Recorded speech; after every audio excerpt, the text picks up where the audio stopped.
আমি ভালো আর সব খারাপ। আমরা এই ভালো খারাপের মধ্যে যেতেই চাই না। রাজনীতিতে করি আমরা জনগণের জন্য। রাজনীতি, আরে ভাই দাঁড়ান, স্লোগান দেন, এই এই জিনিসটাই বিরক্ত লাগে। স্লোগান দেন, আগে শোনেন, বোঝেন, আগে শোনেন, কথা শোনেন, বোঝেন, বোঝে জিনিসটা ডেলিভারি দেওয়ার চেষ্টা করেন। এই দেশের মানুষের রাজনৈতিক অধিকার প্রতিষ্ঠিত করা, অর্থাৎ মানুষ রাজনৈতিক অধিকার বলতে খুব সংক্ষেপে যদি আমরা বুঝে থাকি, তার কথা বলার অধিকার, মত প্রকাশের অধিকার, এবং বহির্বিশ্বে, বাংলাদেশ সহ বহির্বিশ্বে যেটি প্রতিষ্ঠিত যে তার মতামত প্রকাশ করার অধিকার, অর্থাৎ গণতান্ত্রিক বিশ্বে মতামত প্রকাশের ধরন হচ্ছে ভোটের মাধ্যমে সেটি প্রকাশ করা। এই অধিকারটিকে AKS অর্জন করলো গিনেস ওয়ার্ল্ড রেকর্ডস। AKS প্রয়োগ যাতে তারা করতে পারে সেটি প্রতিষ্ঠিত করা।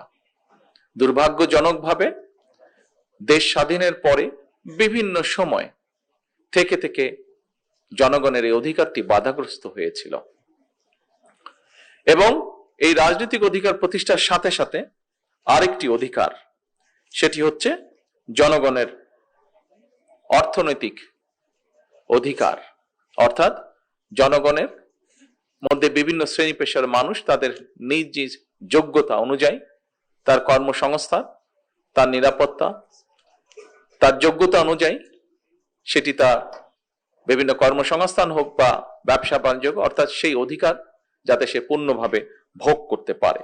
খুব সংক্ষেপে যাতে যদি মনে করি আমরা, এটি হচ্ছে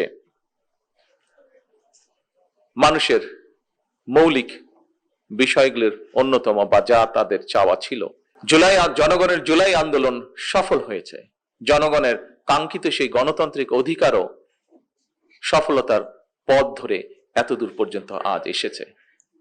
আমরা আমাদের 31 দফায় বলেছিলাম আমাদের মূল লক্ষ্য হচ্ছে জনগণের রাজনৈতিক এবং অর্থনৈতিক যে অধিকার সেটিকে প্রতিষ্ঠিত করা।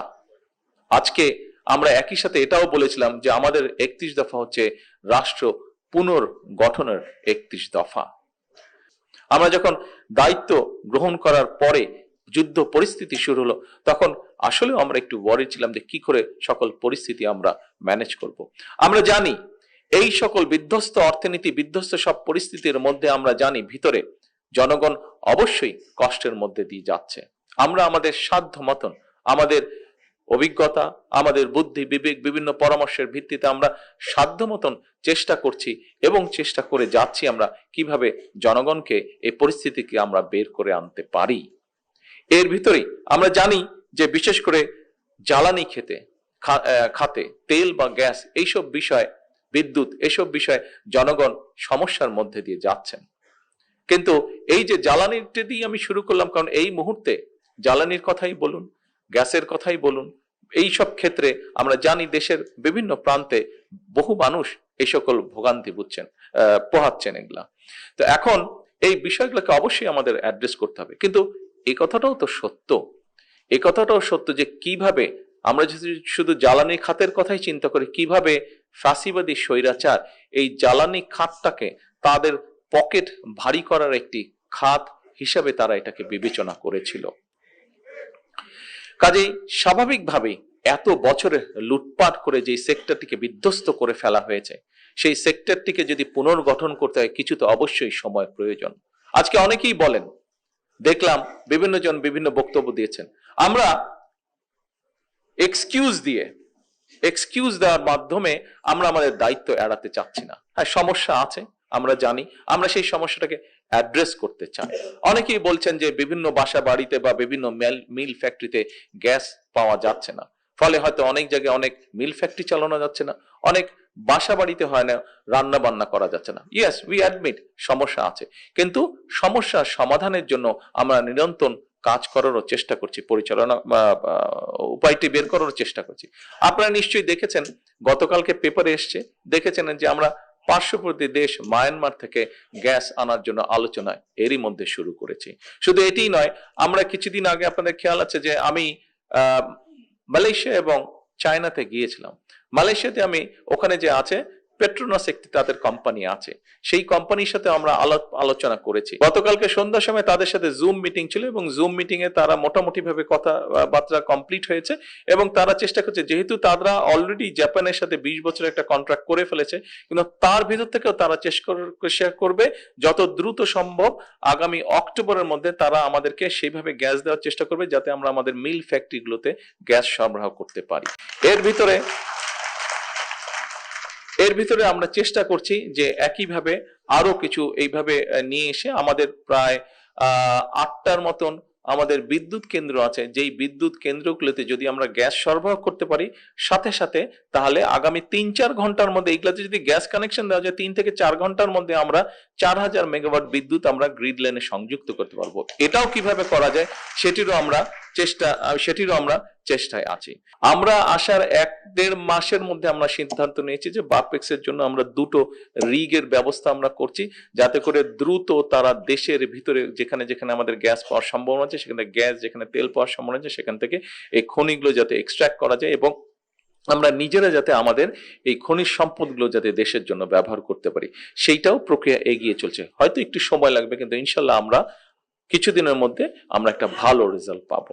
আমরা যেই কথাগুলো বলছি এটা আমি একটু গর্ব করেই বলি, আমরা আপনার সরকার যেই কথাগুলো বলছে, যেই কাজগুলো করছে, আপনার সরকারের বাইরে আর যে রাজনৈতিক দলগুলো যারা বিভিন্নভাবে আমাদেরকে বিভিন্ন কথা বলছে, আপনি একটু চিন্তা করে, ঠান্ডা মাথায় চিন্তা করে দেখেন তো তাদের কথার মধ্যে কতটুকু সাবস্টেন্স আছে, তাদের কথার মধ্যে কতটুকু প্ল্যানিং, প্রোগ্রামিং, পরিকল্পনা, চিন্তা ভাবনা আছে। কথা বলে দেখেন তো, নেই। কিন্তু আপনাকে 31 দফা এই দেশের জনগণকে 31 দফা, অর্থাৎ বিএনপি শিক্ষা খাতে কি করবে, বিএনপি স্বাস্থ্য খাতে কি করবে, বিএনপি ইন্ডাস্ট্রির জন্য কি করবে, বিএনপি ব্যাংকিং খাতে কি করবে, বিএনপি কোন খাতে কি পরিকল্পনা গ্রহণ করবে বা কি তার চিন্তা ভাবনা প্ল্যানিং করতে চায়, কাজ করতে চায়, প্রত্যেকটি বিএনপি জনগণের সামনে তুলে ধরেছে। আর কোন রাজনৈতিক দল বাংলাদেশে এই কাজগুলো করেছে আপনারা বলতে পারেন আমাকে? রাজনীতি তো করি আমরা জনগণের জন্য। রাজনীতি, আরে ভাই দাঁড়ান, স্লোগান দেন, এই জিনিসটাই বিরক্ত লাগে। স্লোগান দেন, আগে শোনেন, বোঝেন, আগে শোনেন, কথা শোনেন, বোঝেন, বুঝে জিনিসটা ডেলিভারি দেওয়ার চেষ্টা করেন। তো আর কোন রাজনৈতিক দল কিন্তু কাজগুলো করেনি। কোন রাজনৈতিক দল, আমরা শুধু গাল ভরা কথা শুনেছি, আমরা গলা ভরা কথা শুনেছি, গাল ভরা কথা আমরা শুনেছি। আমরা কতগুলো কথা শুনেছি যেগুলা শুধু তর্ক বিতর্ক, আমরা শুনেছি সমালোচনা, আমরা বিভিন্ন মানে মানুষকে খারাপ, অর্থাৎ এমন একটা অবস্থা হয়ে দাঁড়িয়েছিল বা এমন একটা অবস্থা এখনো ক্ষেত্র বিশেষে দেখতে পাচ্ছি আমরা, যে আমি ভালো আর সব খারাপ। আমরা এই ভালো খারাপের মধ্যে যেতেই চাই না। আমাদের রাজনীতি যে জনগণকে নিয়ে, আমাদের রাজনীতি হচ্ছে দেশকে নিয়ে। আসুন, আমরা শপথ করেছি এই দেশের মানুষের জন্য ডেলিভারি করার, এই দেশের মানুষেরকে ডেলিভার করব, আমরা কাজ ডেলিভার করব। আমরা আজকে কি পেলাম? হ্যাঁ, আমি জানি এখানে আপনারা যারা আজকে ঘরে উপস্থিত আছেন, এমনকি এই মঞ্চে উপস্থিত যারা আছেন, বিভিন্ন জন বিভিন্ন অত্যাচার নির্যাতনের ভিতর দিয়ে আপনারা গিয়েছেন, বিভিন্ন জন বিভিন্ন কিছু হারিয়েছেন জীবনে। আমি আমার বাড়িঘর সবকিছু হারিয়ে ফেলেছি, যেই বাড়ি রেখে আমি চলে গিয়েছিলাম, ফিরে এসে তো আমি সেই বাড়ি দেখিনি। তো আমরা সকলেই, বহু মানুষ বহু কিছু হারিয়েছি আমরা। কিন্তু আসুন, এখন বোধহয় আমাদের মাইন্ডসেট চেঞ্জ করার একটি সময় চলে এসেছে, পরিস্থিতি চলে এসেছে। আমরা এখন নিজে কি পাবো দিয়েছি তো। আমরা তো গত 17 বছর বিএনপি জাতীয়তাবাদী শক্তি এবং তার সাথে আমাদের যারা সহকর্মী, আমাদের অন্যান্য রাজনৈতিক সহকর্মী ছিল, প্রত্যেককে তো আমরা দিয়েছি তো। আমরা আমাদের সময় দিয়েছি, আমরা আমাদের ঘাম দিয়েছি, আমরা আমাদের যতটুকু সম্ভব অর্থ সেটি আমরা ব্যয় করেছি রাজনীতির জন্য। আমরা আমাদের পরিবারকে বঞ্চিত করে সেই অর্থ, সম্পদ, সময় সবকিছু আমরা দেশের জন্য, দেশের জনগণের জন্য আমরা ব্যয় করেছি। দেশের জনগণের গণতন্ত্রকে প্রতিষ্ঠিত করার জন্য ব্যয় করেছি, দেশের জনগণের অর্থনৈতিক স্বাধীনতাকে প্রতিষ্ঠিত করার জন্য ব্যয় করেছি।